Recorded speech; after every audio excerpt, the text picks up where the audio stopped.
తరలిపోయిన మరో భారీ ప్రాజెక్టు ఒడిశాకు 6,675 కోట్ల టాటా పవర్ ఇంగాట్ వేఫర్ తయారీ కేంద్రం. భూములు ఇచ్చినా రాయితీలు కుమ్మరించినా వద్దనుకున్న కంపెనీ ఏపీ కన్నా తక్కువ రాయితీలు ఇచ్చిన ఒడిశానే బెటర్ అనుకుంది.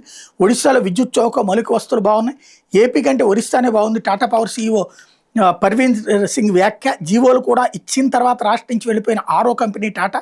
ఇప్పటికే Hindustan, Coca Cola, Azad mobility, Jupiter, జిన్ఫ్రా, ఐస్పేస్ గుడ్ బై. రాష్ట్రం నుంచి వెళ్ళిపోయిన పెట్టుబడుల విలువ 12,890 కోట్లు. 2 ఏళ్లగా వాస్తవంగా రాష్ట్రంలోకి వచ్చిన పెట్టుబడుల విలువ 6,962 కోట్లే.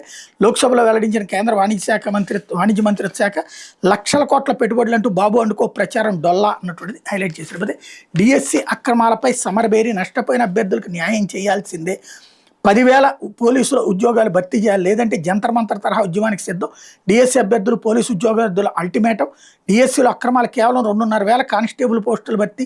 ఫీజు రియంబర్స్మెంట్ బకాయిలతో నిండా ఉంచిన కూటమి ప్రభుత్వంపై పోరాటం కోసం నిరుద్యోగులు ఒక్కటయ్యారు. డిఎస్సి అభ్యర్థులు, కానిస్టేబుల్ ఉద్యోగార్థులు నిరుద్యోగులతో జేఏసీ ఏర్పాటు చేశారు. ఈ డిమాండ్ల సాధన కోసం జంతర్ మంతర్ తరహా ఉద్యమానికి సిద్ధం కావాలని నిర్ణయించారన్నట్టు హైలైట్ చేశారు. అయితే గ్రామాల్లో